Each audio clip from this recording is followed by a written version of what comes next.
Ooh, ooh, ooh. Meow, meow, meow, meow. What's up? See what? Yeah. Back up in it. Per Friday, Perfect Dark. Nintendo 64, Friday. Yo. Back up in it. Indeed.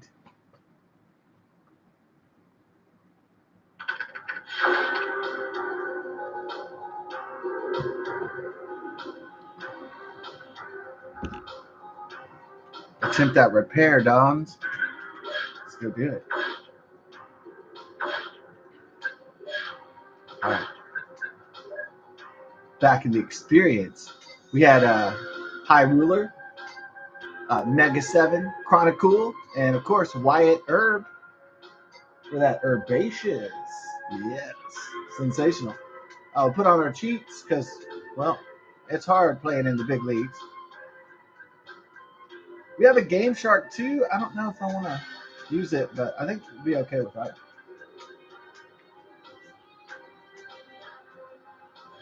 Put on that classic site. Yeah, this is one of my favorite games of all time, actually. Yeah, came out almost 24 years ago, around my birthday time. Are we on Escape? I guess we already did Rescue, I think. So I guess we're on Escape now.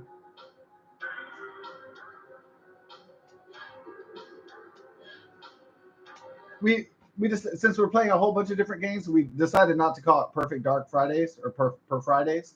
We decided just to. I mean, we give a shout out, but. This is supposed to be a sealed code. Don't you know anything about autopsy procedures? I don't care much for procedures. Ooh. Directly, did you hear about this young lady? You can't take that. It's government property. Oh. This is intolerable. It's unprofessional.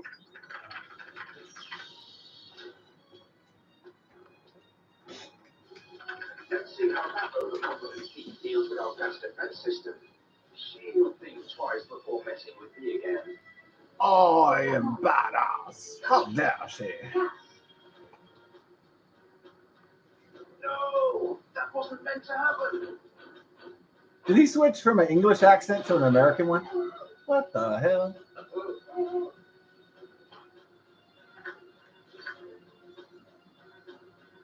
Yeah, sometimes I think they do make voice acting mistakes in the video game.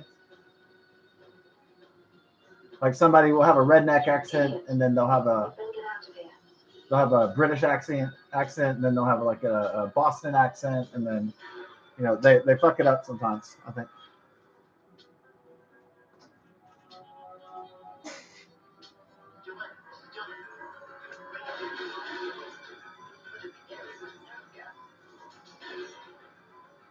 So if they made a real life Perfect Dark movie, who would I want in it? Oh, it would be. I think I'd like Liam Neeson, even though I know he's 70 years old or something. I think Liam Neeson would be great as Daniel Carrington, even though he's Irish. I know he's not.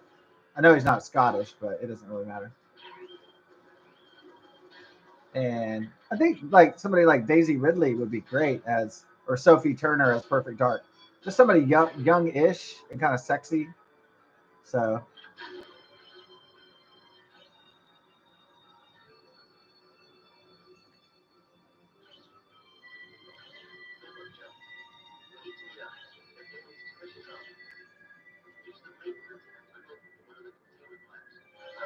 But I do, even though I don't really care about the Scottish or the English or the Irish accent of Daniel Carrington, uh, I really do care that Joanna Dark has a British accent. That's kind of mandatory.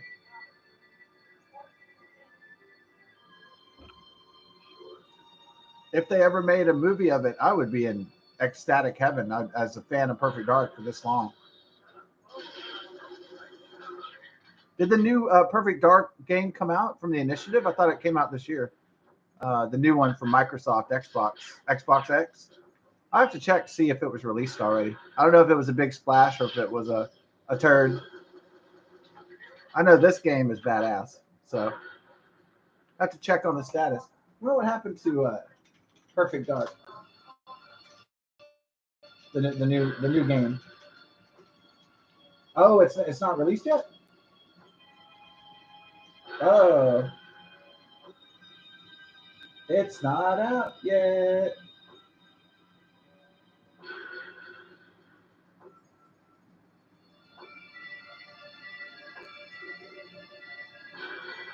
Oh, it's still in. It's on Unreal Engine 5, and it's still in pre-production by Microsoft Xbox. Okay. All right. So, anyways, it's behind schedule, probably because of the Chinese COVID, the plague, in other words.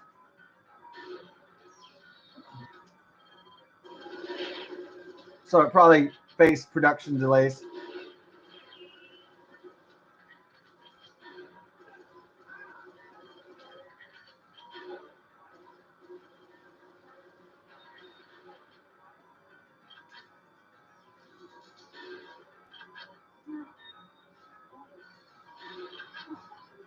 Yeah, I'm not a misogynist. I don't mind a female protagonist. What I can't handle is when the woman kicks big ass dudes' asses, like big ass fucking martial art, like Navy SEAL guys. That's when it kind of it takes me out of the movie, when it's skinny girls, you know, obviously like Daisy Ridley is Perfect Dark and she's like beating up, you know, 300-pound ripped dudes. I'm gonna be like, fuck this, and I'm gonna walk out the theater. But I mean, I know it's just fiction, but still, there has to be. I believe for an action movie to be successful, I believe personally that uh, it has to at least kind of seem kind of believable, even if there's like, you know, uh, even if there's crazy shit going on.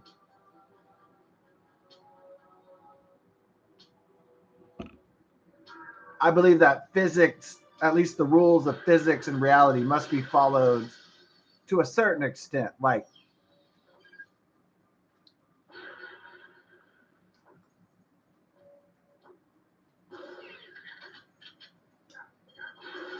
and that's just to keep the audience in.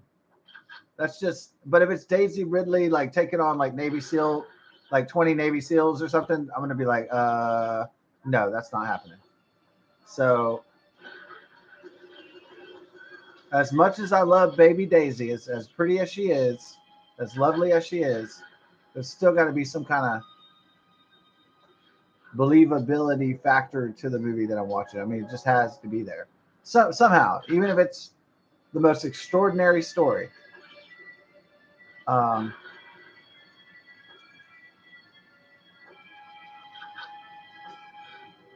so this is the Area 51 escape. All right, so it kind of takes it.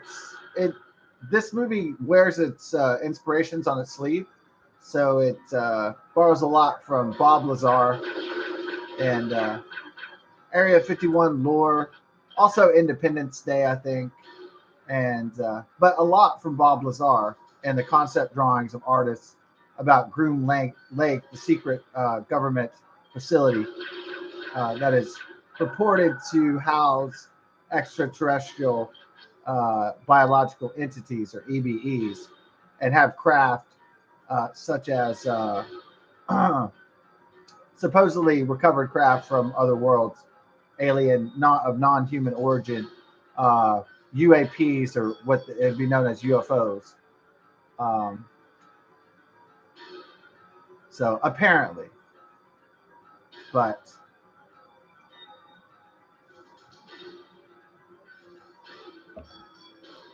little is known about the base except for folklore, hearsay, and you know Hollywood, the X Files, and so forth. So little is actually known about the base, and that's obviously intentional. So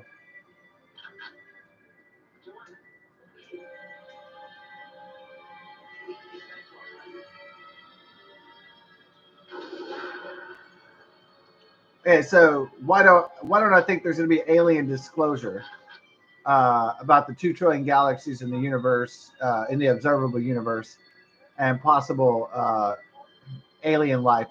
I think there won't be disclosure because if you have so much to gain, then they won't help the many. So it's just a simple thing like, okay, so in life, there's somebody who's poor and there's somebody who's wealthy. Well, the wealthy person's going to do whatever they can to protect their own status. And so it's the status quo. So, they're not going to really like have, I mean, some might have like wealth guilt or something like that, but that's not really a thing.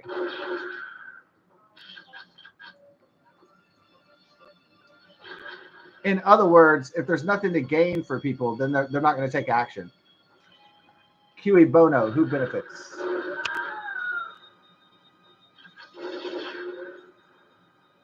Thought I blasted these guys already.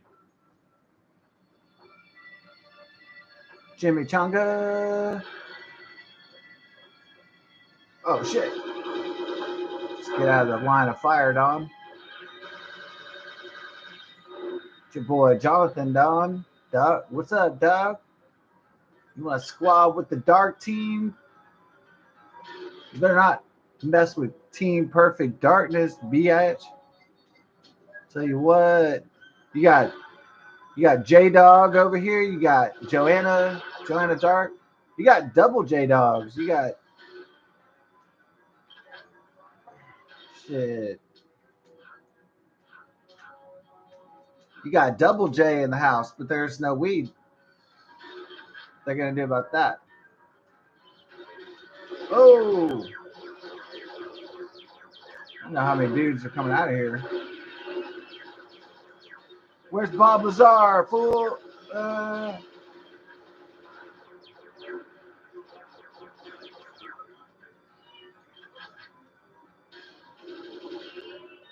uh. Uh oh. All right, we got the alien wars going on, huh? You got a war going on at Area 51. Yo, Jay. Jay. No, I'm joking. So, J Dog.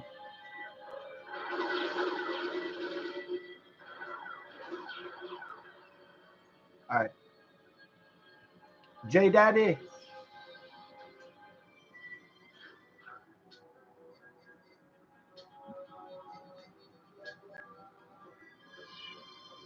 Yeah, so why would an elite group of people want to give people, the majority of people, information or power when they could have it all for themselves? That's all I'm saying. And that's just, that's just the way the world is. It's not pretty. It's not correct. It's just, it's not dynamically amazing. It's just the way it is. I mean, if a few could benefit off the backs of many, then why wouldn't they do that?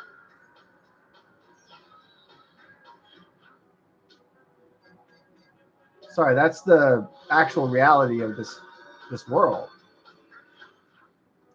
So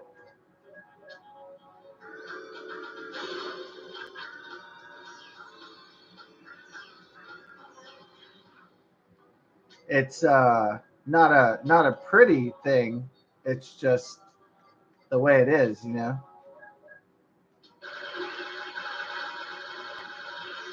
Ding dong.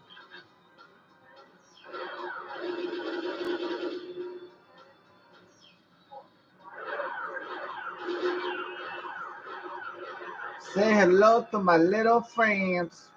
Uh oh.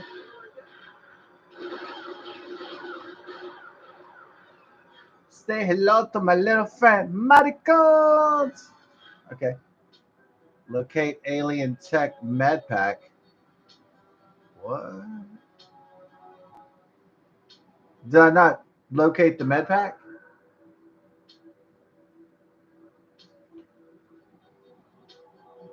Oh, okay.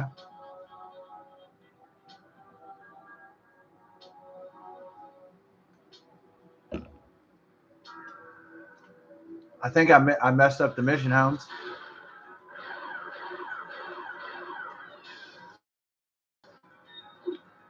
All right. No bueno.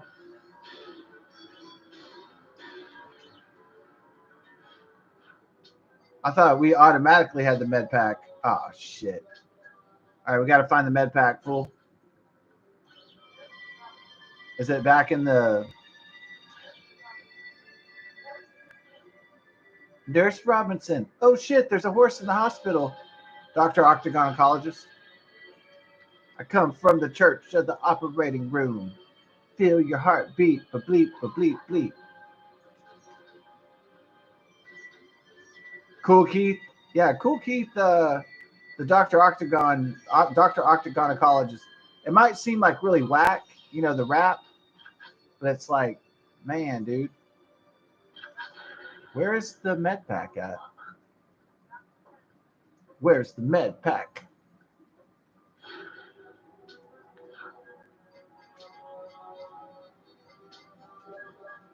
Super bionic space. No, the funniest part is when he goes, armed with 7 rounds of space doo-doo pistols. When he says doo-doo pistols, that's the part that. No, it was probably the funniest part of the album, Doctor Octagon Oncologist by Cool Keith. It was probably when he goes, "Oh shit, there's a horse in the hospital." That had me and my friends rolling back in the day.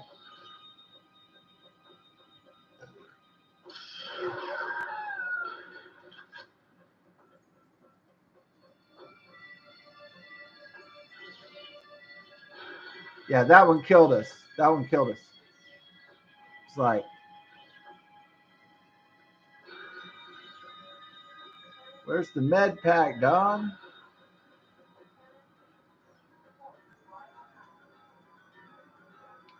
Was it like,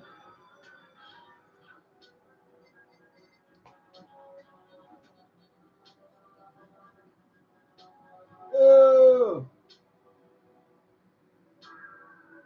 oh yeah, any crazy stories or college stories? Um, yeah, you honestly wonder what's in Area 51. I'm sure everybody in the United States, everybody in the world wonders. I think it's really, it's not only the U.S. Air Force, the U.S. government wants to hide secrets from adversaries and rivals, but it's also and enemies. That much is certain. But what if there's people that want to hide information for themselves and their own benefit? You know what I mean? Like, what if imagine a scenario: a government official discovered in intelligence that he discovered that there was another world with other beings, and they had amazing healthcare, and their society was perfect, just about, and they had amazing technology, and they were millions of years advanced than humans. Why wouldn't he take that advantage for himself and put himself above other people and keep it secret? Then nobody else would have to share.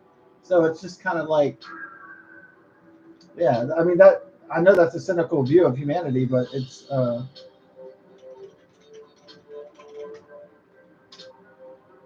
yeah. Any more like horror stories? Yeah. Any horror stories like,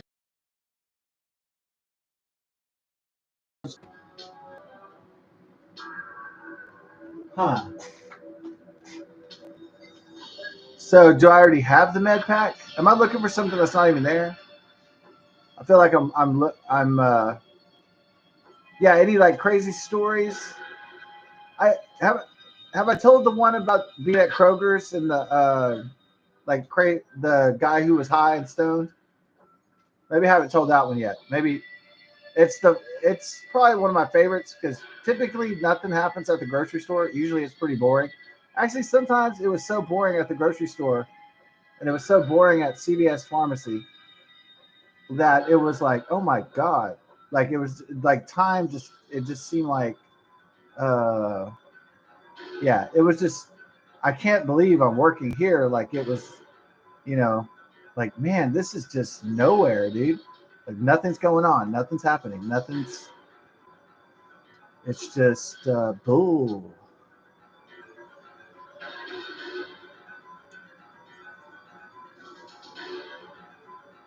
So I probably told this story before though, because it was one of the wildest stories. Well, actually, that's not even the wildest story. Actually, maybe like between HEB and Kroger's, there's at least like three pretty wild stories, if not more than that.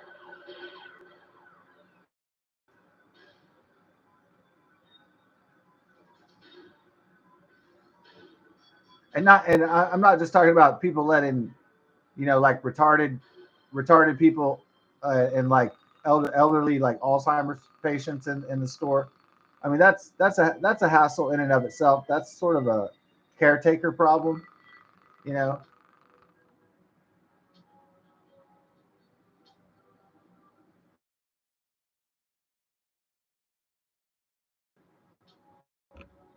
Lady who would let her dementia mom run through the Kroger's, and kind of she would run through the store, and she would be having Alzheimer's and dementia, and she would just like not even know where she was at and shit. And she would go up to the different fruits and she'd make a funny face and like look at all the fruits like she couldn't understand what it was, and she'd feel them and all this crap. And like I was like, come on, dude, if your if your grandma is that bad, like don't let her come in here. I mean, if your mom is that bad. So what's up? Where's the alien med pack, fool? Uh, Hold on. How do we get the med pack? I'm not really feeling this. This is. Oh, let's just abort it. Maybe I get it. What? Locate alien tech med pack. It's not even telling me on the wiki what to do. What the hell? We'll just restart. Hopefully that we just use muscle memory and get in there. So locate med pack.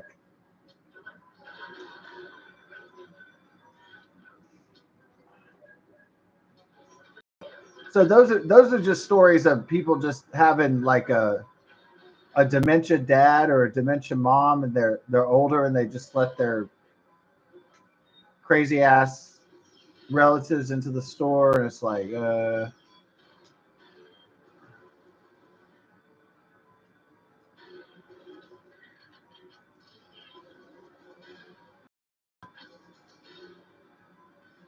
maybe their idea is like, maybe if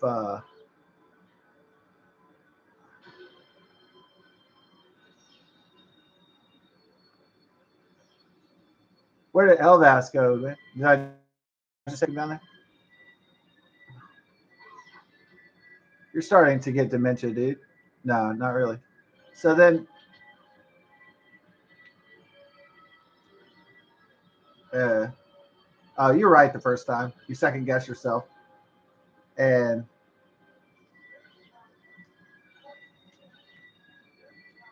so the story about that dude, I told Sharon, I had to go to the restroom because we had to get there at 6 in the morning at the Kroger's, and I was the lead chef at the Kroger's deli, and so I had all this like responsibilities and to make the rotisserie chickens and to get the lunch ready and all this shit. So there's my homie. There's Elvis. Oh home, I'm all shook up. Oh home, yeah, I'm all shook up. Oh home, yeah, I'm all shook up. That's a good one, huh? Like oh. Like that's a really like Elvis was badass, huh? Hell yeah. It's like rock and roll. That was kick ass. So oh home, oh home, oh home, I'm all shook up. Oh home, oh,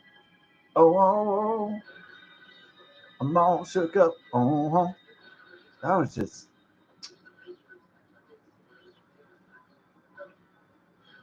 yo. Where's the med pack though, dog? Oh man, where's the medi? Where's the Bactin?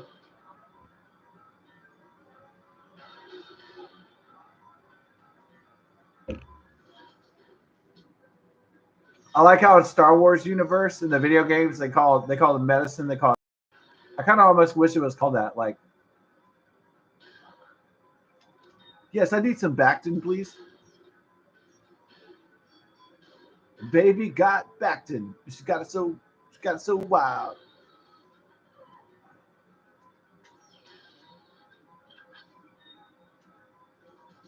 Got a double scope. Okay. Got the double Falcon. That's cool, but on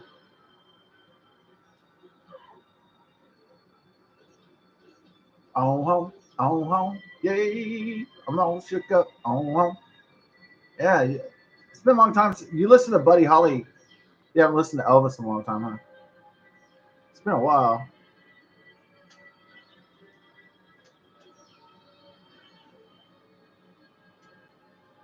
You'll just listen to I'm all shook up a lot. You want to hear on home, on home, home, home, home. We'll hear some good shit.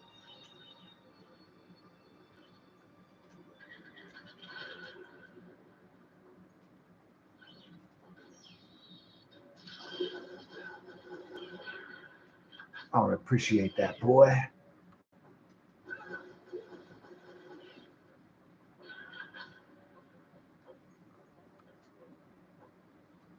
Now I can't see diddly. So I told so I had to run this. There's a gigantic Kroger's with this gigantic deli in this rich area of town, North Houston, and I'm like, it's about I don't know the 4 hour. I'm sorry, maybe it's like 3 hours into my shift or something, and I'm like, I tell Sharon, can you watch the counter for me and stuff? Like, I already got all the food cooked. I already got lunch ready and stuff. I just need you to cover me real quick, ring people up and shit, and then I'm gonna go to the restroom, wash my hands, and then come back, and then get back to, the business at hand and the business of the day. And she's like, "Oh, sure, sure," and she's real understanding about it. So this lady, Sharon, never laughed. She was this like redneck lady from Alabama, like 40 years old or 50, and she never laughed at my jokes. She never thought my shenanigans were funny. She never thought my jokes were funny. She never thought playing around was funny. She never thought anything was funny. And finally, I mean, whatever she thought was funny, but she didn't think what I was doing was funny, right? So I was never able to like tell a joke and make her laugh.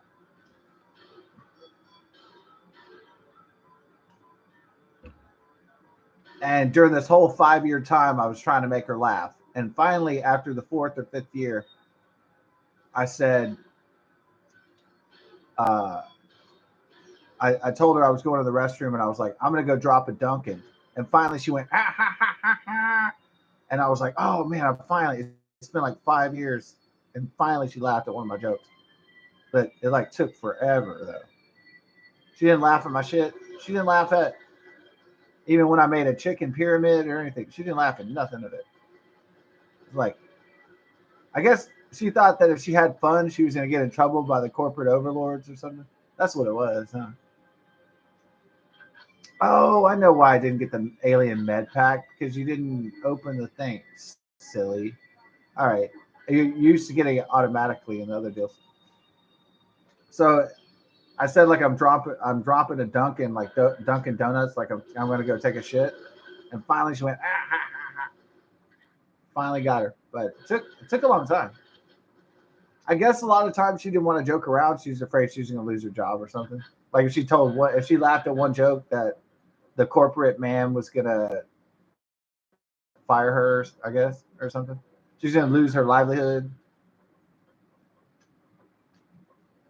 If she smiled, the corporate overlords might see on the camera and take away her position or something weird like that, right?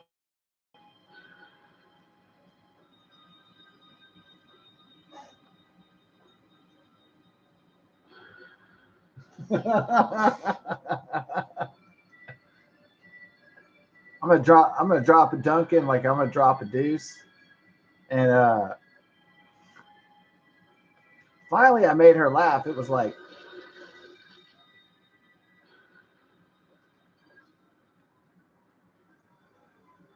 But man, it's about time, dude. It was like trying to get Mr. Spock to laugh. And so then I went to there's the alien med pack, silly goose. Um,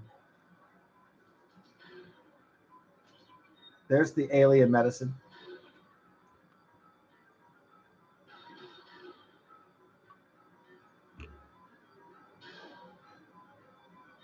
So then I go to the restroom and I work with this like African American dude. His name is Enoch, like after the missing book of the Bible, the book of Enoch. Like he's literally named after a missing chapter of the Bible about the giant men and all that crap. The the the Nephilim or whatever.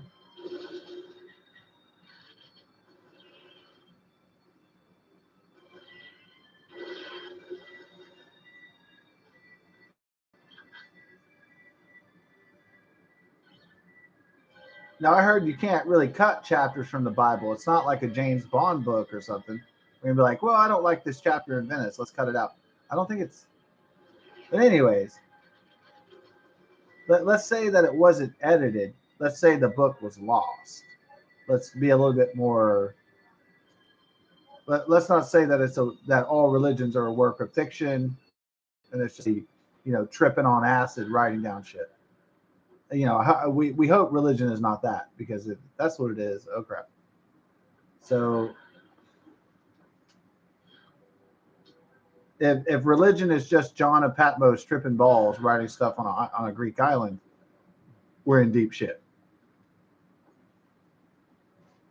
But if it's true, then it's okay. But if it's not, uh-oh.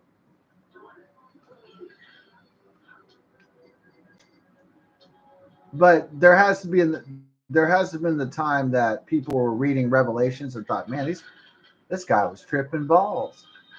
I mean, there had to have been at least even the most faithful person must have thought, was this guy on psychedelics and mushrooms and stuff? Because like there had to have been like one moment of doubt, right?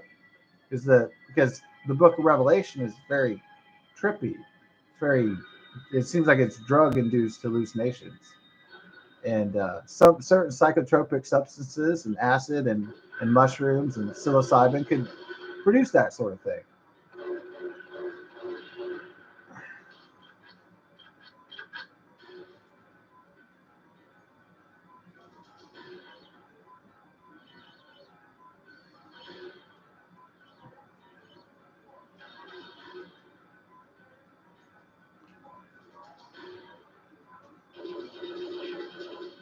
Oh, that was a good evasion.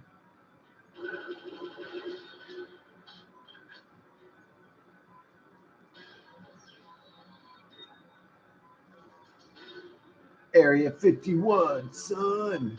Yeah, I've been in Nevada. So this guy, um, so Enoch comes in. He's like a 400-pound, like obese African American guy. He's kind of lazy. He's been working at Kroger's for like 10 years by that time. I was like at my fourth or fifth year or something like that. And he just thinks that he's worked at the company so long he doesn't have to do very much anymore. Unfortunately, there was too many coworkers like that thought, oh, I hit 50, I don't have to do anything, I don't have to work anymore. And well, you're not George Harrison. I mean, he was a multimillionaire. He retired at 27. So unless you're George Harrison, you don't retire at 40 or 50. So, anyways,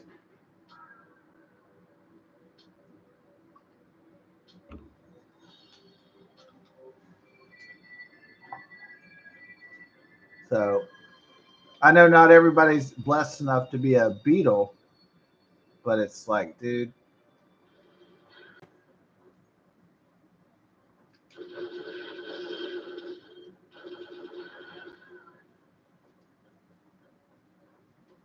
So I go to the restroom, and then I think it might have been Enoch. I think he was already in his shift, but he was just stealing time from the company and seeing what I was doing in the men's restroom. I mean, he wasn't homosexual or anything, or at least I don't think. But um, I go to the urinal and I start, I whip it out and I start whizzing and doing my, draining the lizard and all that stuff. And then I hear woo hoo hoo woo, and I'm like, oh god, somebody screwed up at like 10:30, 11 in the morning. Somebody's drunk and they're fucking ripped. And I was like, oh god, because I'm stone cold sober, and I'm like, whoa shit. And you know what it's like to be on the other side of it, right?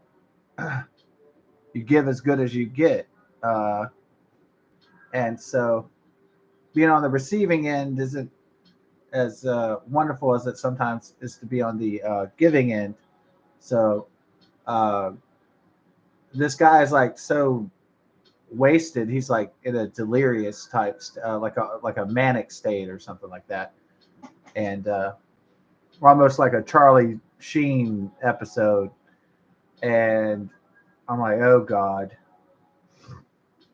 God spare me.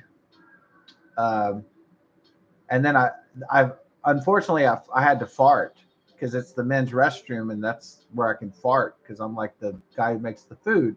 So obviously I'm not going to go back and be the chef and just rip a fart in the wall fart in the Kroger's. I'm not going to be in the store and be like and just like how may I help you today, ma'am? So I'm ripping it in the restroom where you're supposed to, and so I go. Unfortunately, it was a really good fart, and it was like, and this guy's high and he's drunk, and he goes, "Good one," and then Enoch he walks in, and he pretends like he's getting ready to work, but he's really just like fucking goofing off.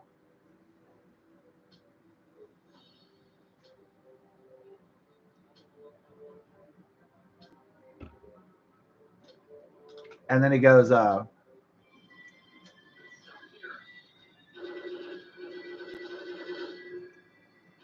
oh, they set up a little bit faster than I thought."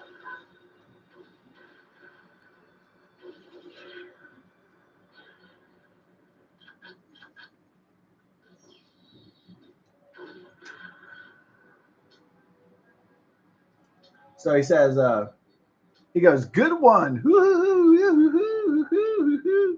He's like he's crap faced, but it's like 10:30 in the morning. It's like 11 in the morning or something.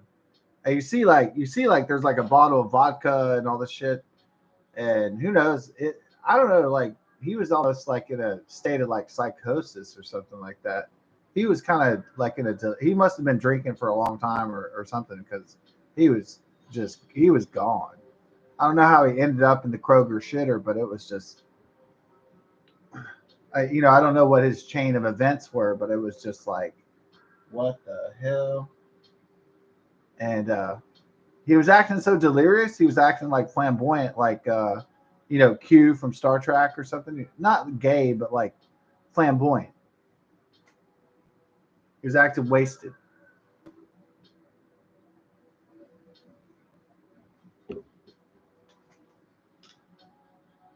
He was so wasted, like he was on a different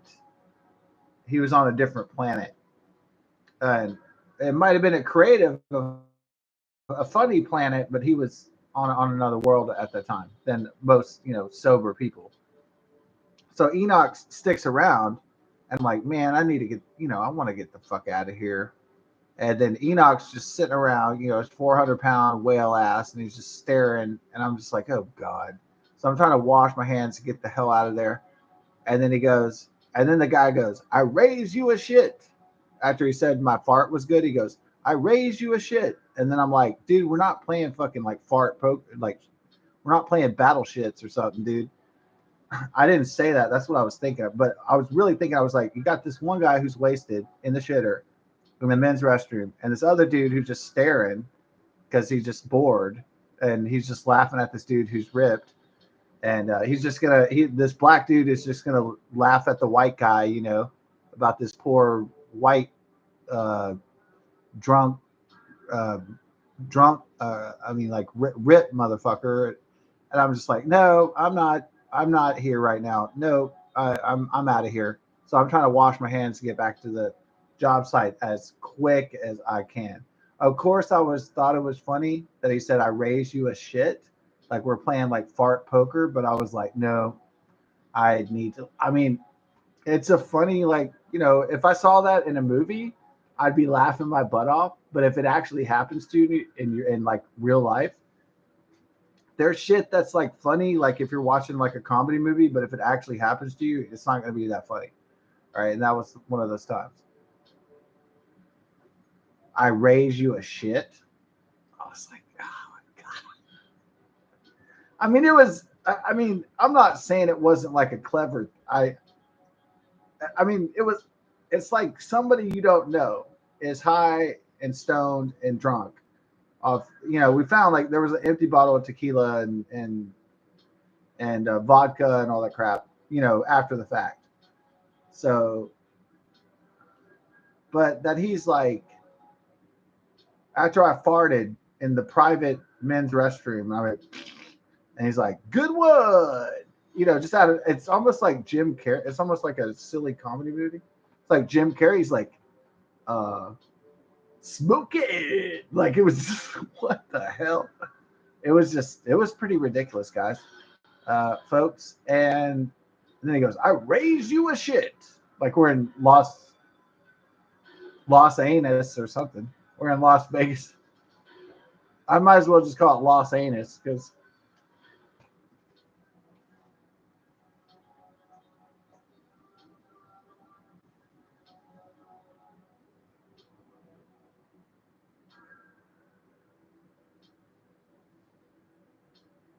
yeah, yeah, that's it. Yeah, that's interesting.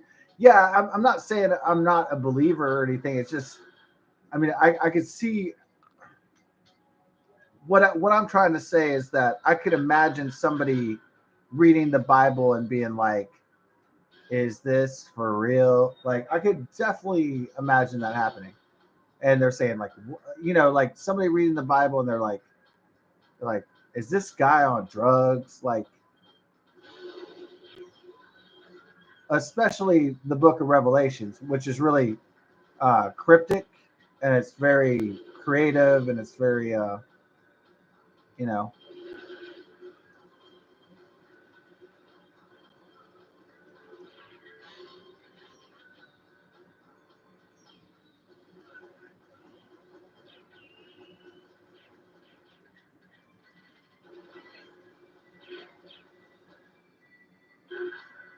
people probably people probably think that the Bible would just tell you, like, because most of the Bible tells you exactly what's happening, and then Revelations is so different that it's so cryptic, it's so psychedelic, it's such a uh, creative document that it's not really like everything else in the Bible explains this is what's happening, this is what's happening, and then the Revelation, you read that the final book, and it's like, it doesn't seem to jive with the other books. It doesn't even seem. It just seems too cryptic and too esoteric for its own good. It doesn't seem like if you did now, there's some parts that are very clear in Revelation, right? Like the new heaven and the new earth and the kingdom of Jesus Christ and everything. But there was also a lot of crazy shit in there. And so I understand why some people would have, you know, issues with their faith reading such a document in the King James Bible or otherwise.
But could that just be bias of not wanting religion or God to be esoteric or cryptic? And so I guess that would be mankind's bias, not against God per se, but want against the idea of God being inaccessible or foreign or um, being unable to communicate the ideas with man because it's just too far beyond man. And so I guess that's kind of the divide.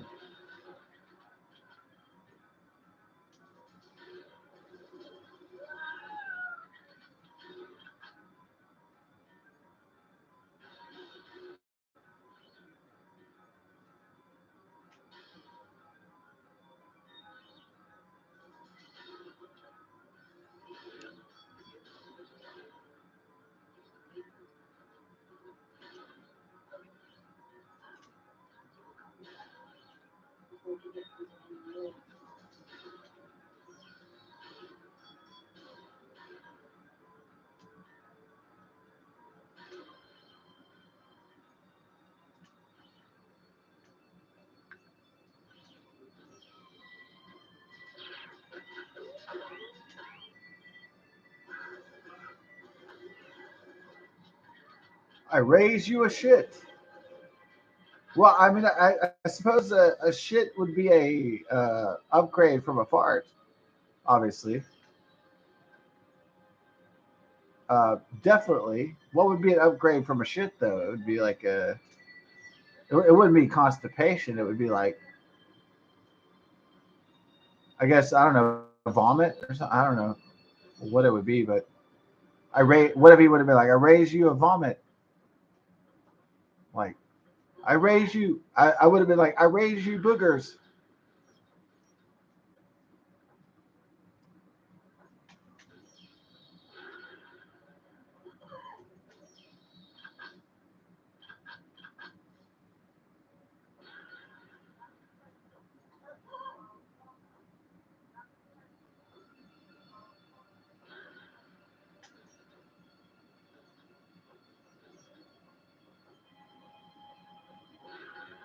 So probably what the world's religions have the most trouble with, besides recruitment of followers. But another major thing is they have a dilemma that people would actually believe and have faith in their you know in their religion. So that is a problem for religion, is that you always need new recruits, and you have to have people that actually believe.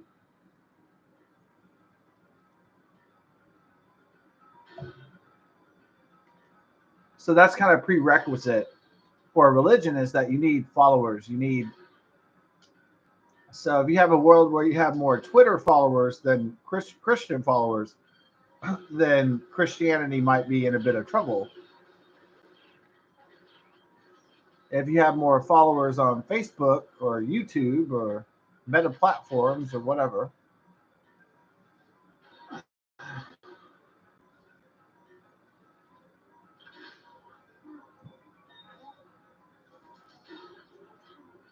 if you have more followers on Instagram or TikTok than you do,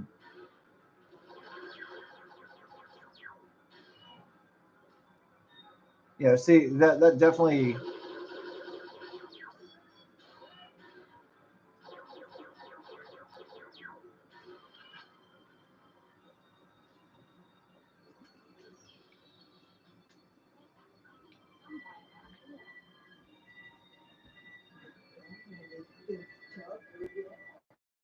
Tuckered baby.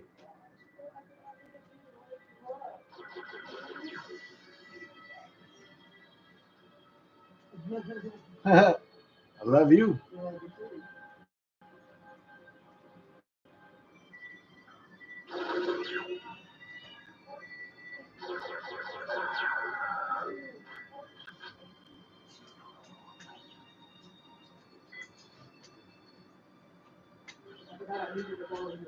One comforter.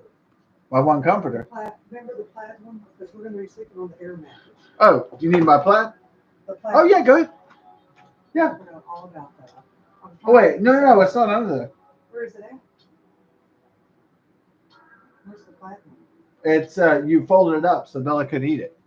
Remember? What do you mean? No.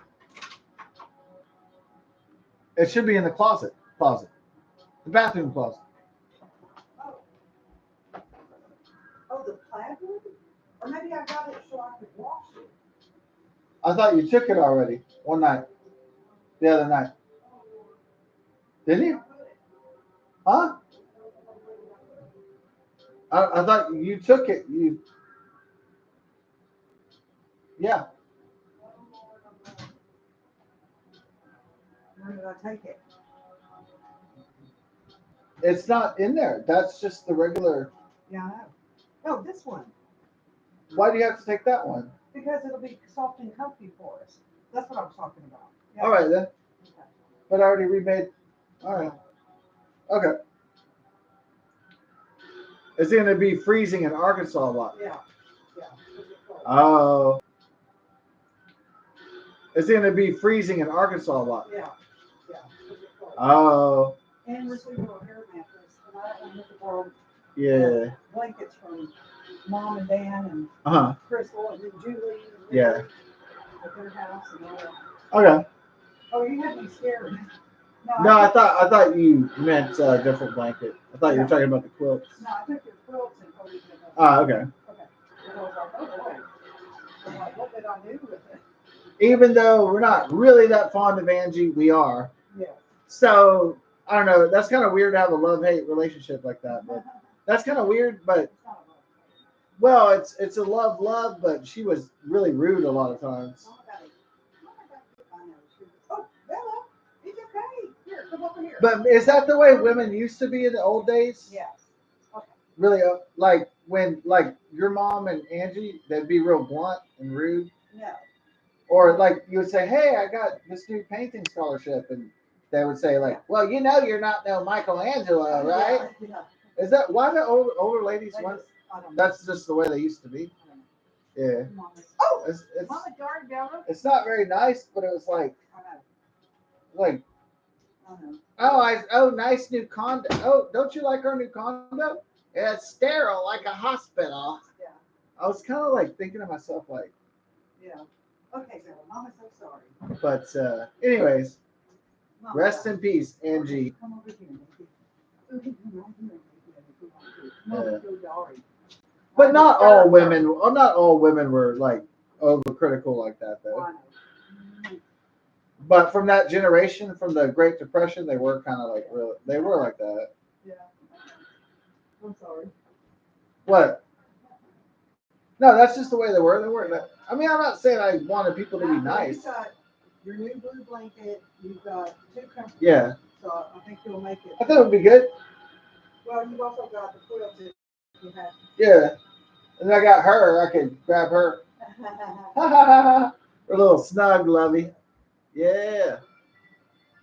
And so, well, would that really break the foundation of religion if other beings on other worlds are discovered? I think that'll really shake up theological and astronomical, scientific, and cultural thought upon these subjects. I think they'll be changed forever. And maybe there's a market about keeping that kind of knowledge secret and clandestine.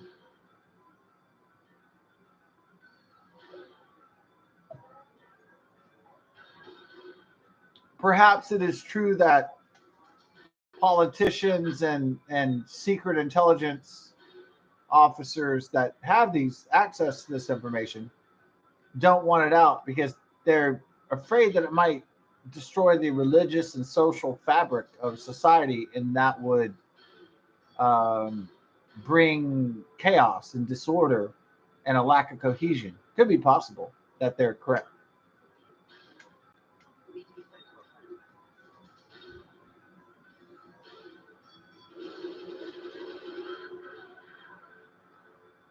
Do I think it would cause that much chaos like Carl Sagan's Contact?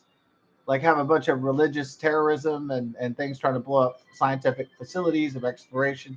I don't think it would I don't really get that science and religion would be necessarily at odds, because they're all about, because religion and science both are actors supposedly the discovery of the ultimate truth.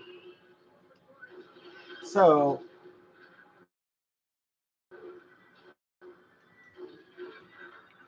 I mean, it is possible that religion could be anti-science, and scientific interests and scientific governments and scientific organizations, et cetera, et cetera. But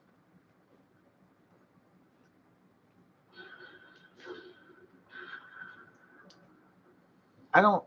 It could be as dramatic as Contact, because in Contact there's a religious kind of nutcase, super evangelist kind of guy, and he when humanity gets the instructions that there's on planet Vega, I think it was called in the Carl Sagan novel and the movie, when they get instructions how to build the interdimensional warp, uh, the humanity builds the machine, but then the religious terrorist guy, he goes and blows it up, and because he doesn't want to see anything except the ancient texts, he doesn't accept that.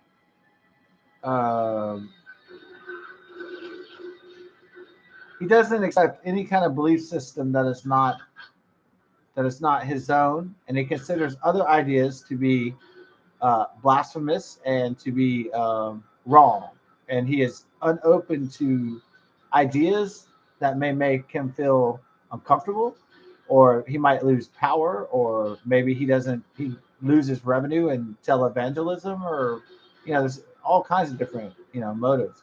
But maybe he thinks that alien disclosure, he thinks extraterrestrials are really, maybe he thinks they're demons or something. He doesn't even think that they're actual, just different forms of life. Maybe he thinks they're, in a superstitious way, in a dogmatic way, he thinks they're just Lucifer's army or something like that. So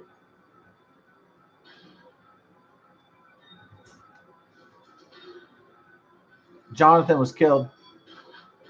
Damn, they should have gave him a machine gun though. Oh well.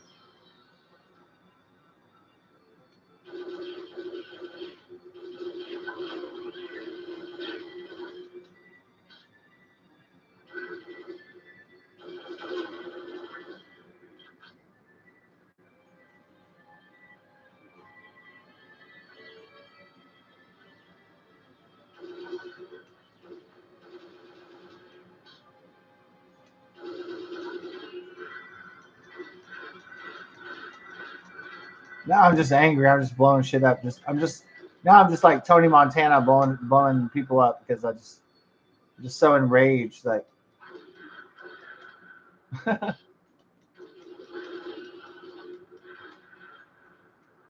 want to play rough? Okay, I'll play with you. Say hello to my little friend. Say hello to my little alien. You know what? For an Italian guy, Al Pacino, his performance of a Cuban drug lord was very excellent. You know what I mean?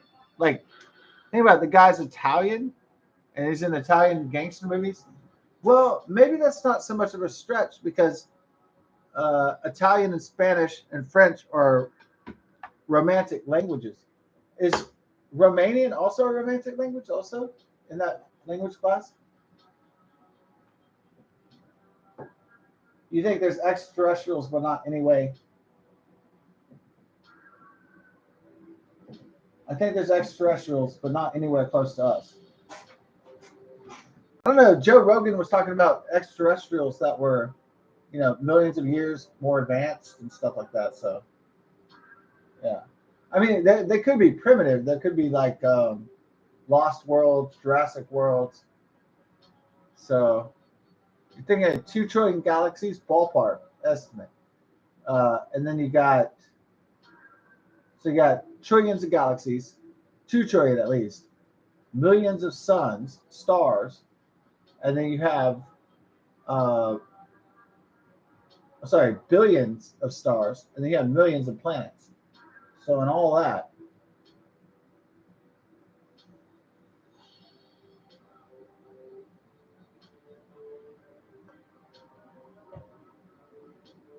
Kind of get my butt kicked on this. I might have to bust out the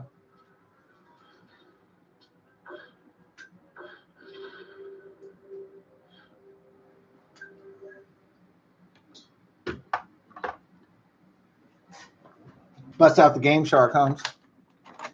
I never tried Perfect Dark Game Shark. Maybe we can try that tonight.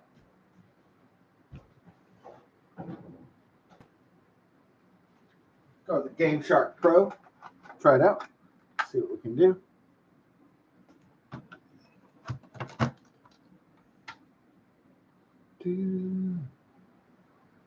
Ooh, baby, I love grenade every day.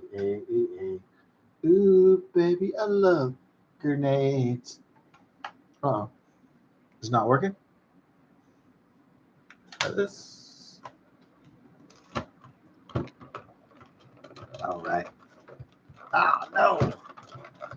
Well, the problem with this Game Shark is that it gets stuck in the unit. Oh, man. All right, you want to try it again? Just like one more time. Then it gets stuck in the unit. But I kind of learned the trick to get it out of the unit. But the unit. Yeah.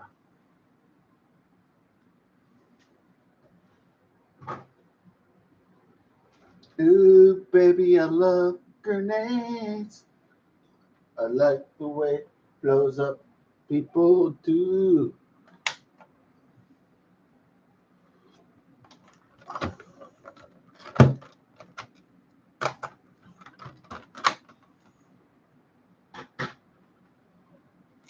All right, well, try that again, or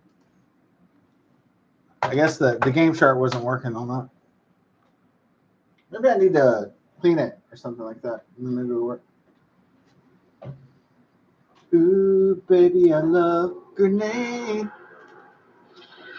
every day. Ooh, baby, I love grenades.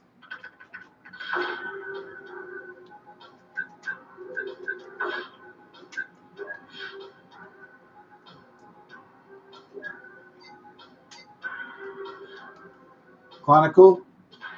I do. Oh.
What the hell do you think you're doing?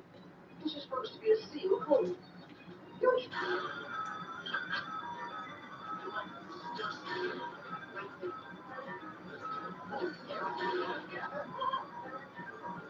Get out of here, it's sarin gas. Oh, shit.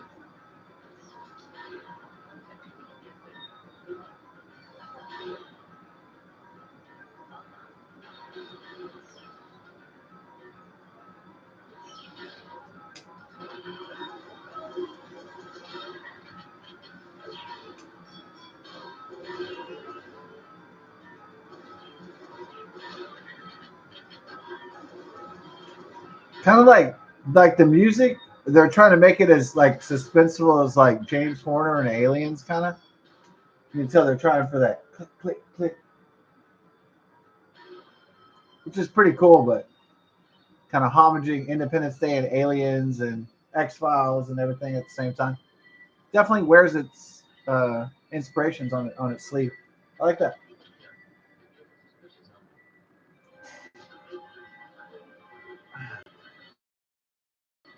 So I was into the X Files. I like the premise. Some feminist, liberal women that I've known, and it's not that I wanted to know feminist, liberal women. It's just sometimes you can't help it because they're hot. You know what I mean? Are they your friend, your best friend's sister or something? So they have pretty outrageous liberal feminist political views. And not all of them are lesbians or whatever, but that could also be the case a lot of times too. And so a lot of feminists had a problem with Gillian Anderson's character, uh, Dana.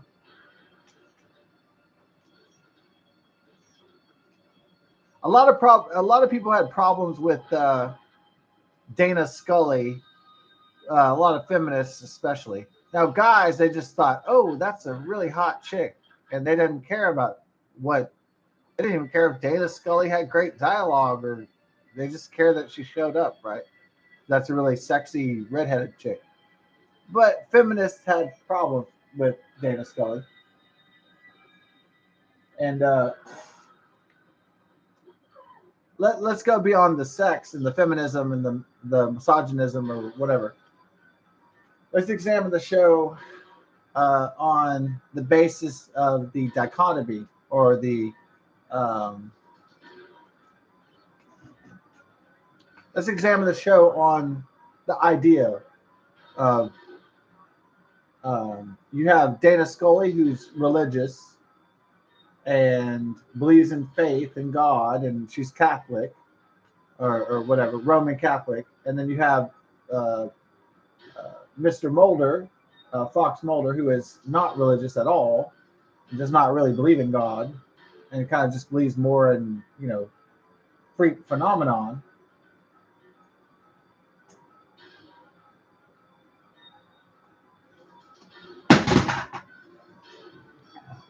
So a thing that a lot of people didn't like about the X Files is that one character says, "I don't believe," and then Dana Scully says, "I believe and have the faith," and or one says, "I believe in science and I believe in religion," and that's so a lot of people didn't like that,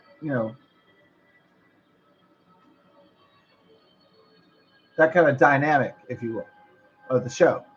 To me, I didn't mind it. It was interesting. It wasn't great. It just was okay.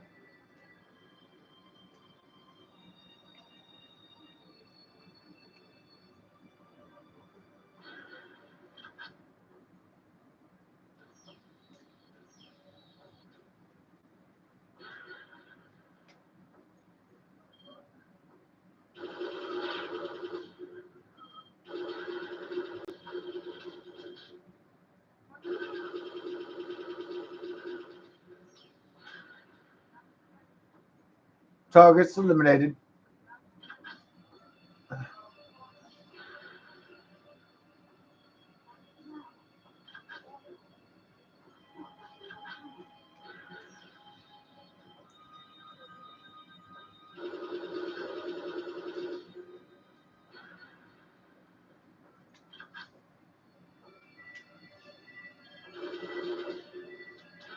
I know that Dana Scully, Gillian Anderson, is a distractingly beautiful woman, and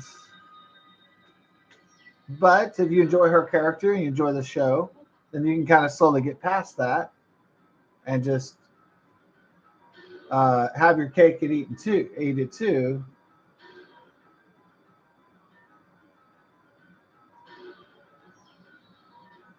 So what came first, the chicken or the egg? Art Bell, Coast to Coast AM, or X-Files? Well, really, before X-Files and Coast to Coast AM, there was a show before that called Unsolved Mysteries with Robert Stack. So, there's Orson Welles and Amazing Stories. So really,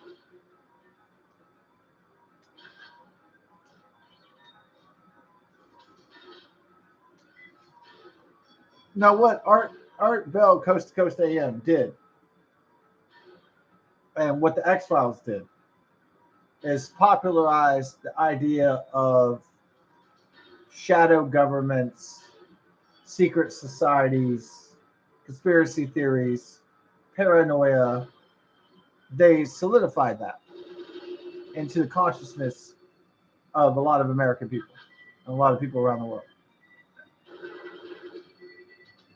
So they solidified the idea that there's a elite ruling class cabal that runs and knows everything that's important.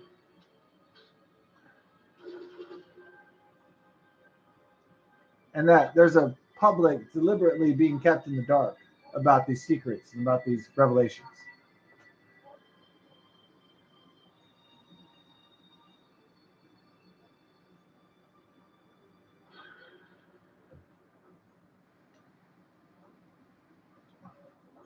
Might be too much. It might be too much. There might be too much perfect dark. And there might be not enough Diddy. There might be enough. There might not be enough WCW versus. Yeah. We're gonna get into some Diddy, but Diddy is kind of almost a religious type experience. So get into the Diddy. All right. What, this game just fucking works when it wants to work? Oh boy. I knew we should have got a better copy of it. All right, here we go. Bam. I did clean the contacts pretty good, so hopefully we're good on that. We're gonna try to go original tonight though. So just try to go OG. We're gonna try to come up with something creative tonight. The events of Atlanta, Georgia, 1998. We'll have to refresh the events that went down in that great state, great city. Now realize that if there's leftist states that say, "Oh, I hate Trump," and that the state Supreme Court take them off constitutionally and illegally. Now remember, I never attacked the people of that state. Remember that?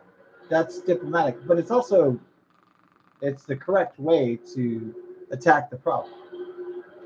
So I never say these people are crap, because that's just going to cause what? It'll cause Biden to get reelected, right? So I need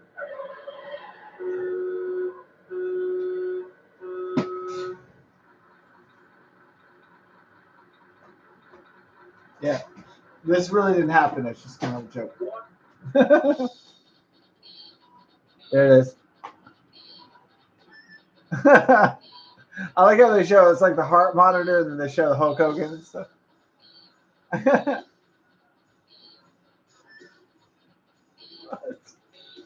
There you go. Now it's getting really entertaining, huh? Off the charts. So then,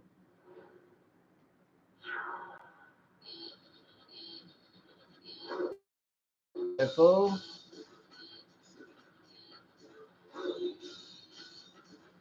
super brawl, brother.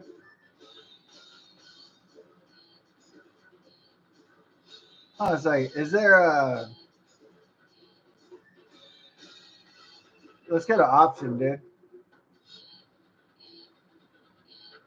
Let's go costume change. Yeah.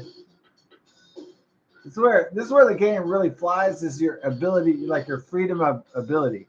That's where now sometimes freedom can be daunting, but it also can be liberating. So it depends on a lot of times I guess freedom can be daunting, but freedom can also be absolute freedom and liberty and liberation. So with that in mind, who do I look like in all the wrestlers? Let's check it out. I know I don't look like him. I know I don't look like that. I know I don't look like fucking Billy Ray Cyrus. Hold on a second. I know I don't look Mexican. Hold on a second. It kind of looks kind of Cherokee and shit. Let's check out all the other dudes. The guy kind of looks like he's Native American a little bit. All right, hold on.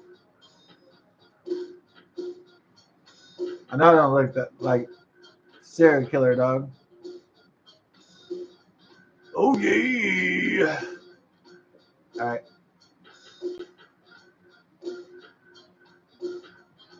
Riggs, sick boy. Sick boy. Oh shit.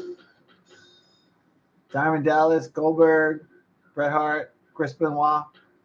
Fool looks gay. Fit Finley. Oh, is he? Oh, that's the Irish. That's the Irish fighter. Booker T. Yeah, he famously said. Booker T. famously said, "Hulk Hogan, I'm coming for you, nigga." And it's like calling a white guy nigga. It's like what? That caused some controversy back in the day. It's still online. Hulk Hogan, I'm coming for you, nigga. Me and my friends used to play that clip over and over again, laugh our asses off.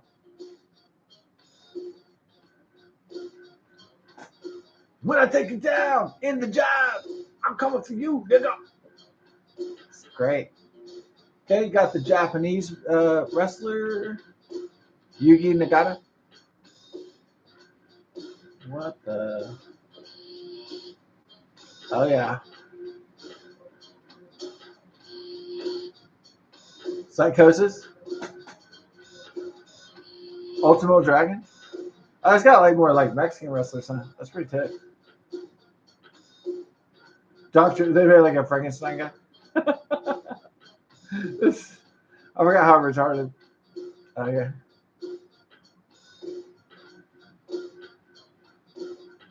You forgot how like absolutely crazy these. Okay, maybe you like yeah, like kind of like Bischoff. You think? All right, so all right, so we're gonna in the customization process. This is where everything shines out. So this is where it gets done here. All right, so I'm gonna be.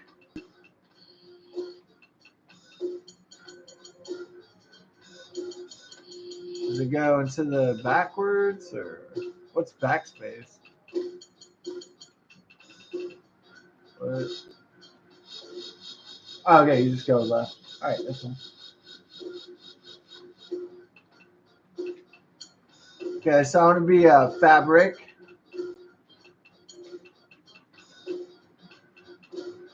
Yeah, fabric in the house, brother. Fabric ready to kick some ass. And then we have to get the. So we got the name down. The wrestler name is Fabric. All right. Yeah.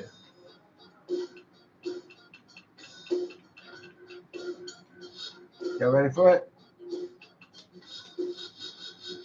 I'm glad that like they like hit a percussion drum every time. Pretty cool.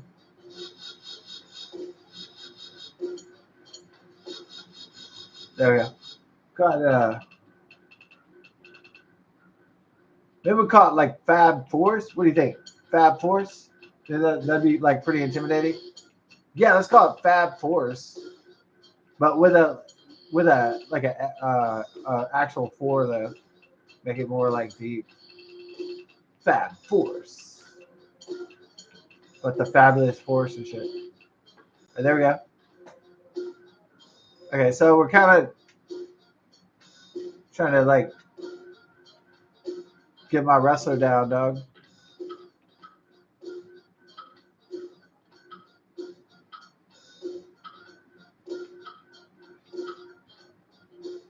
That looks really gay though.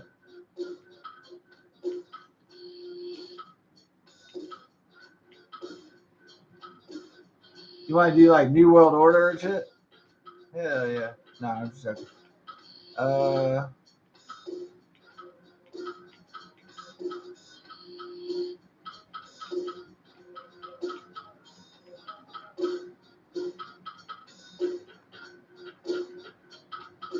That's all his costumes, dude. Man. Oh, he can't do fancy shit. That's fine. Just give him pink pants, so he's like, nah, dude, get something better than this. You have more respect for your character, Paul. Yeah, yeah. Make him look kind of dope. Yeah.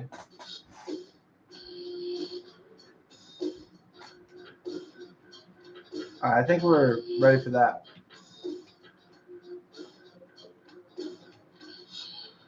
I think we're ready for it now.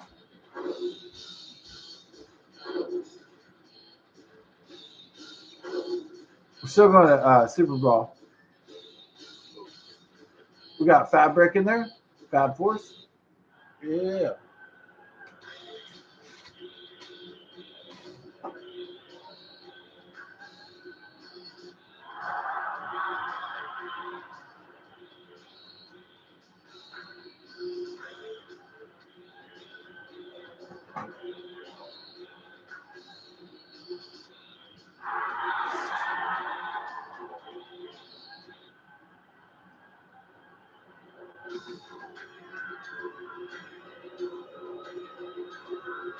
Van Hammer. Hell no. Never faced Fabric before, fool.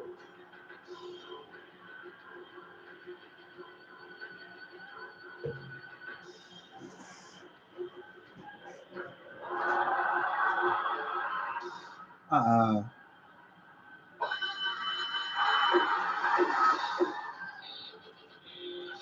What? Oh. I'm losing so far, fool. Guys like pussy moves, dude. Why I pick this guy, man?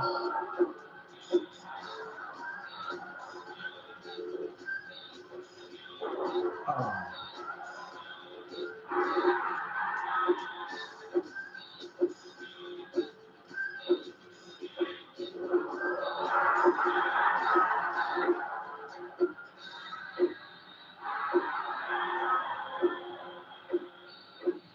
We getting ready for some Fabric action, Don. Huh.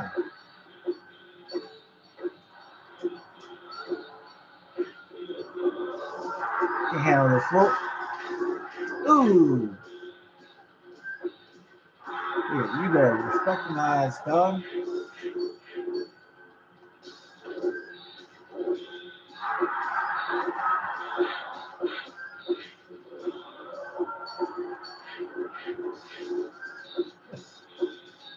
Going to Fabric's ring, fool. I don't think so. Huh.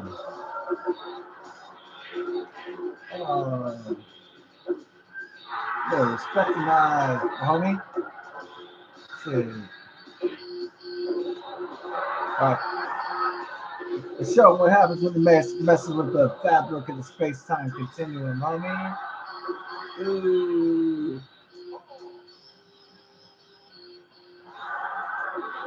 Oh! Got revenge on Fabric. Where's my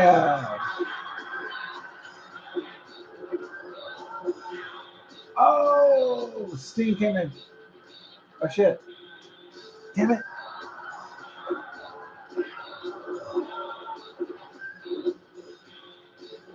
Alright.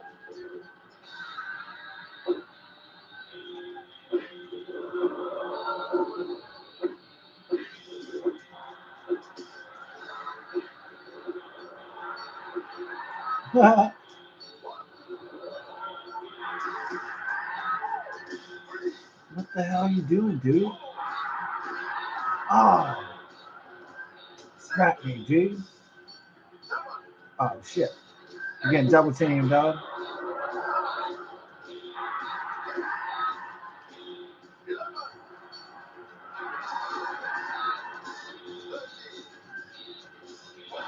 Almost disqualified.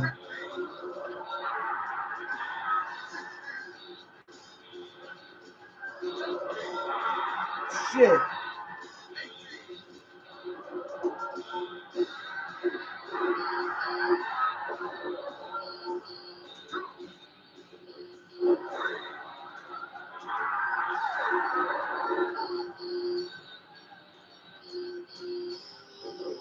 And double bone G.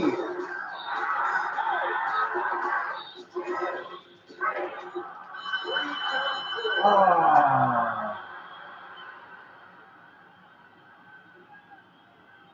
that force loses. Then this character sucked, dude. Really, I picked the wrong. I thought I was picking a champion, but I picked shit. Damn it.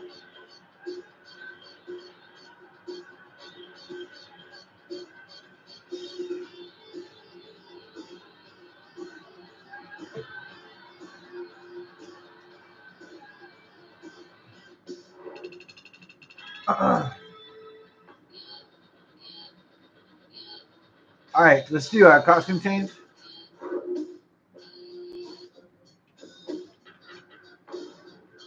All right.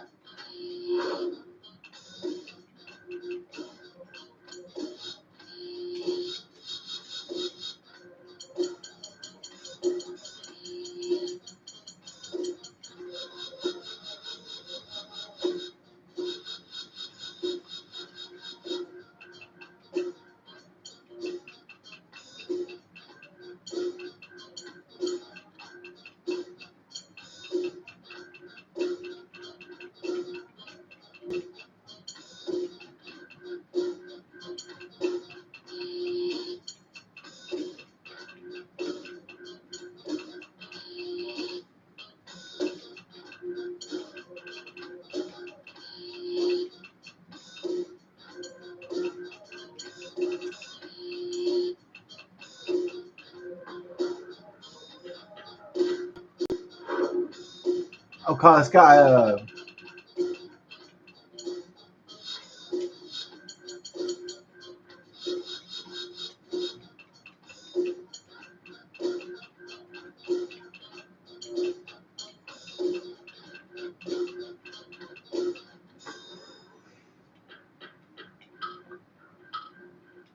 like Matt. You like Madness? Pretty dope.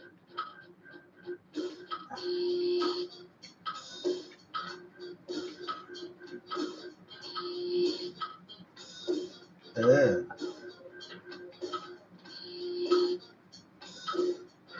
Pretty good.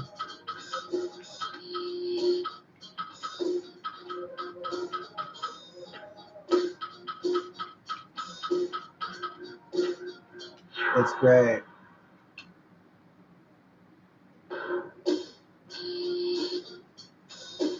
Yeah.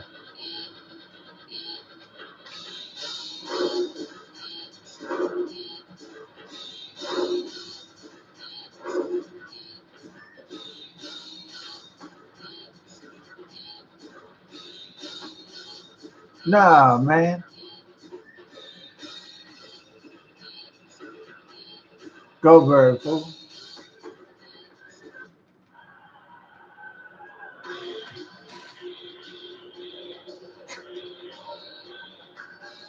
Nigga, oh yeah, yeah.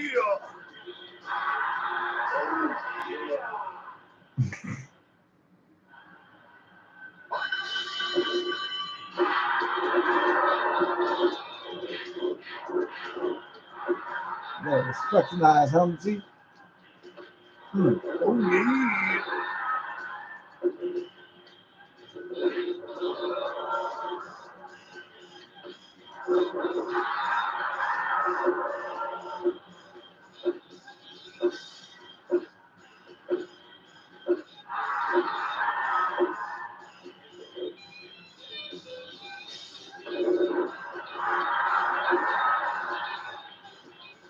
Try run, G.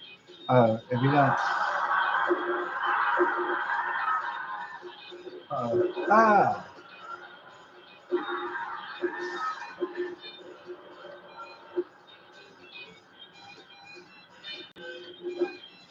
Yeah, you gotta do it like.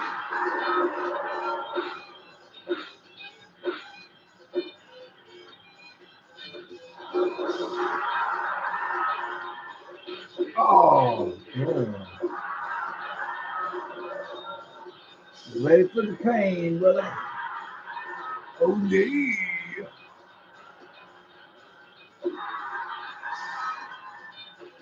Oh.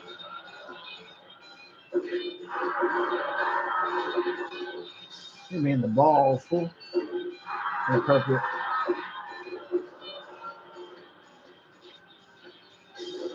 Oh, yeah. Good turnaround.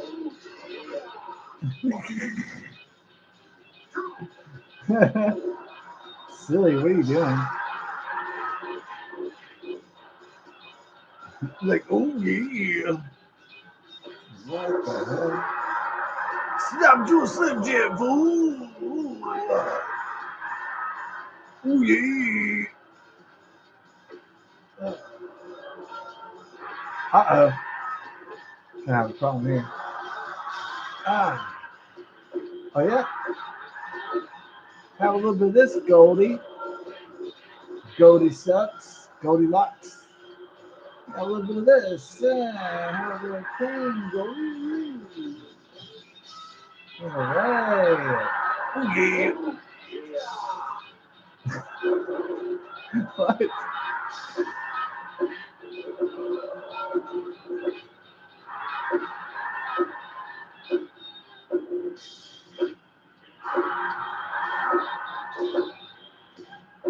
All right.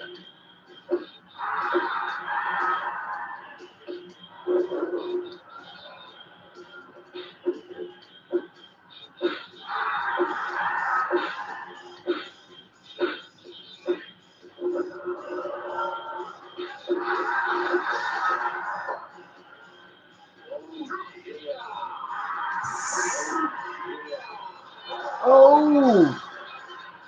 Good, get it.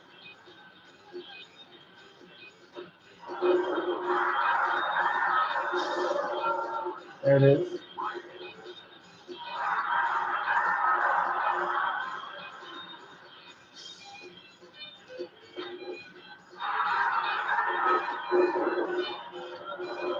Uh-oh.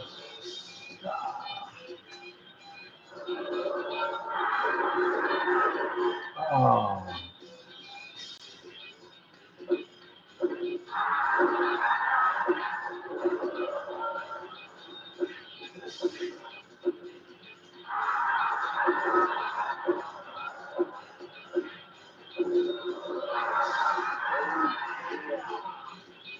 Oh, he tripped me up. Oh. I should have seen that reversal coming.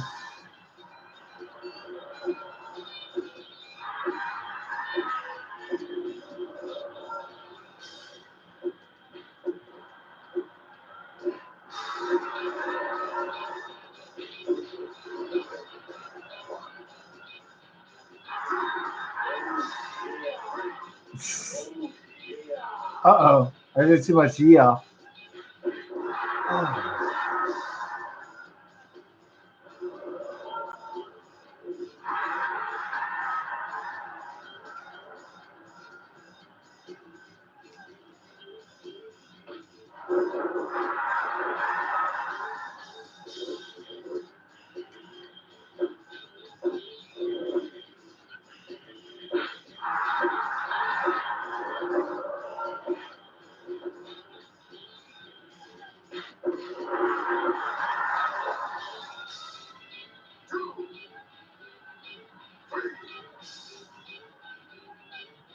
Yeah.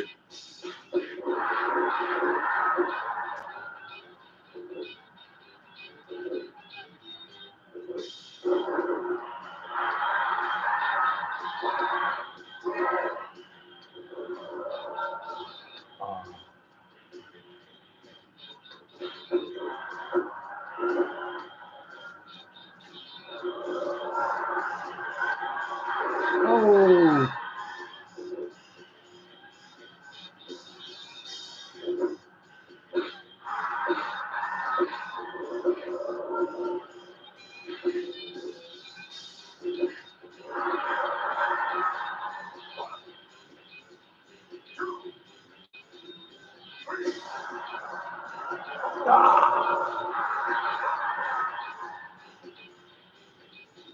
Finish this, Goldberg.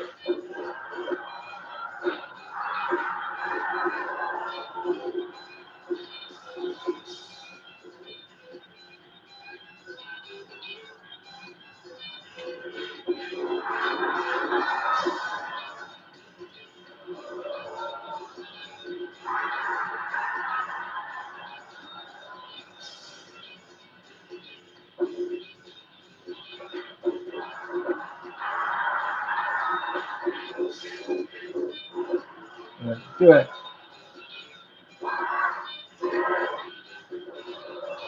Fucking Goldberg.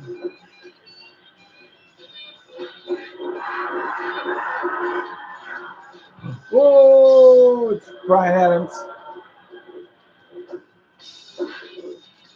Oh shit!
Whoa!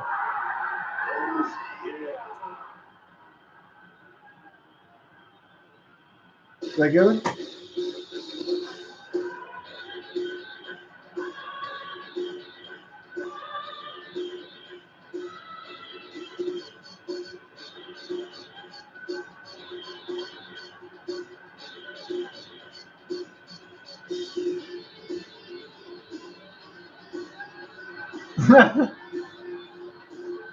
Yeah. Big one.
Oh yeah.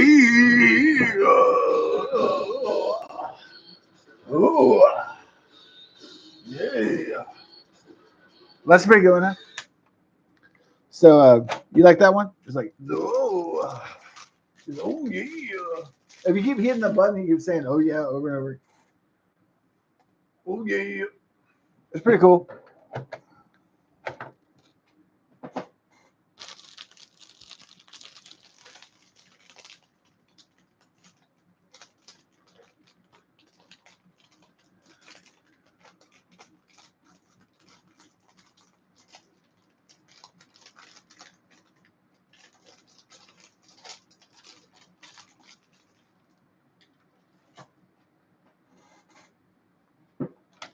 Time for the Diddy.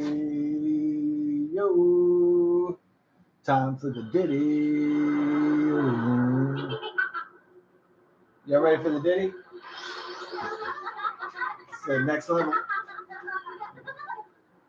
Whether that's in Boards of Canada music or air, when there's like little kids laughing and stuff, it's always like kind of creepy there. There's only one thing we need to do, Diddy. Ready for the Diddy? This is gonna be on, dude. The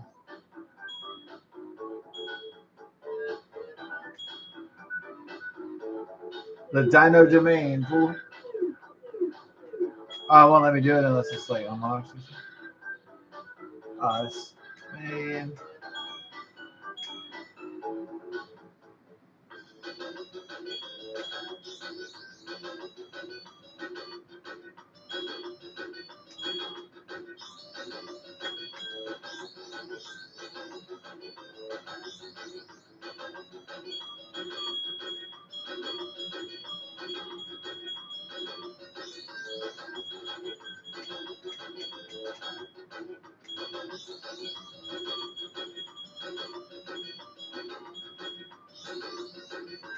It is. Well, it's cool. We get to know the story of Diddy, see what happened in the tale of Diddy. So that's what I was kind of more interested in. Like, what is the story of Diddy?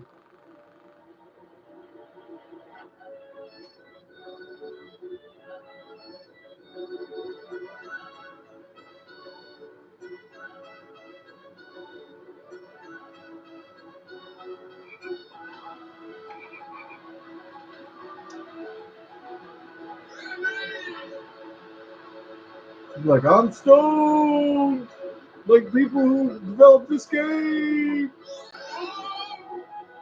Don't do mushrooms like me.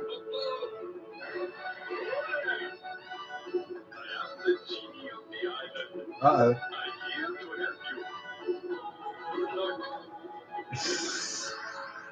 What? There it is. There's Diddy.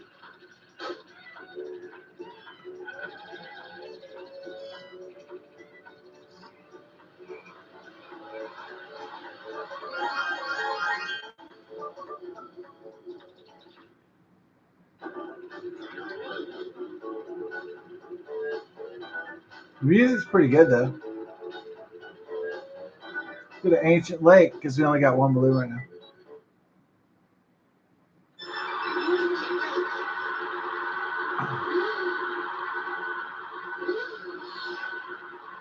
Y'all ready for Diddy?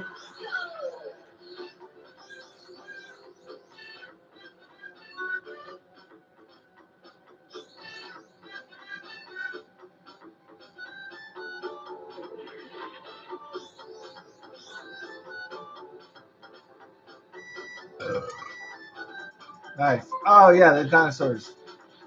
Excellently placed. Oh, yeah.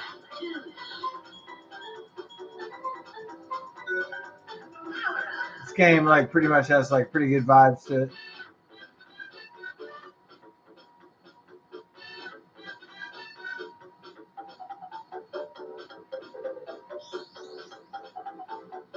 Uh oh.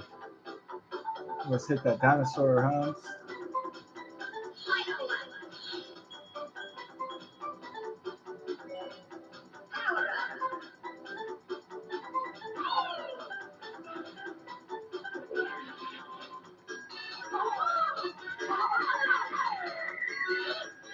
Uh-oh.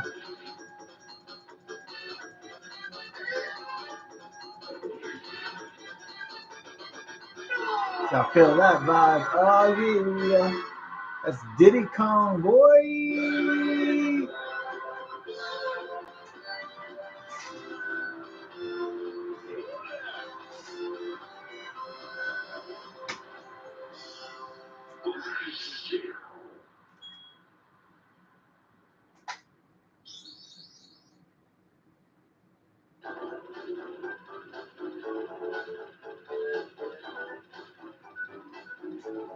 Okay, so the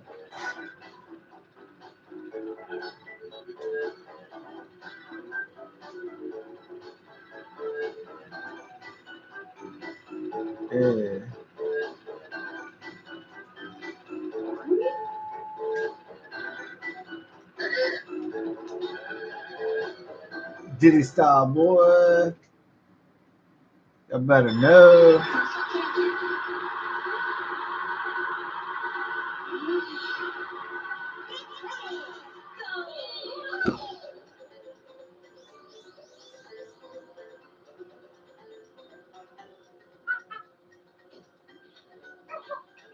Uh-oh.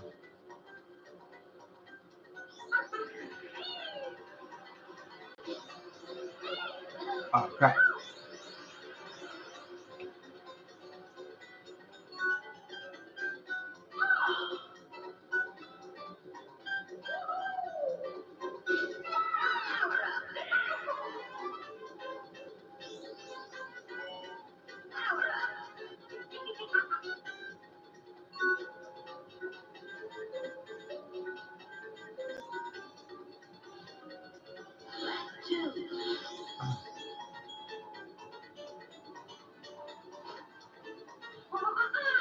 It's like Joe Rogan.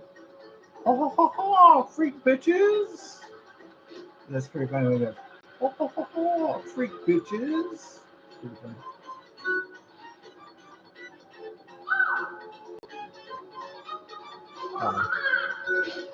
Oops.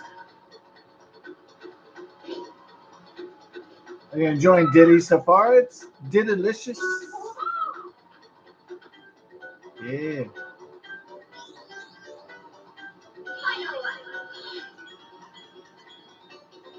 Gotta keep it real.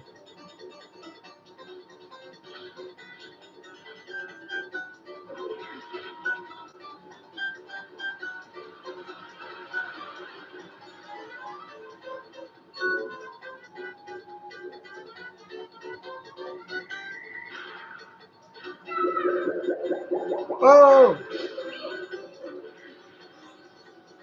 What happened? I fell into the bubble, Diddy. All right. Not good.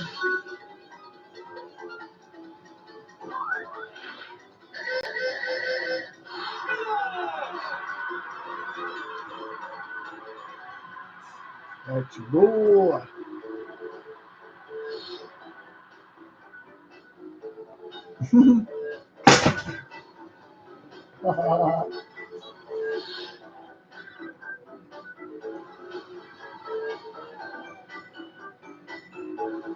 Nice.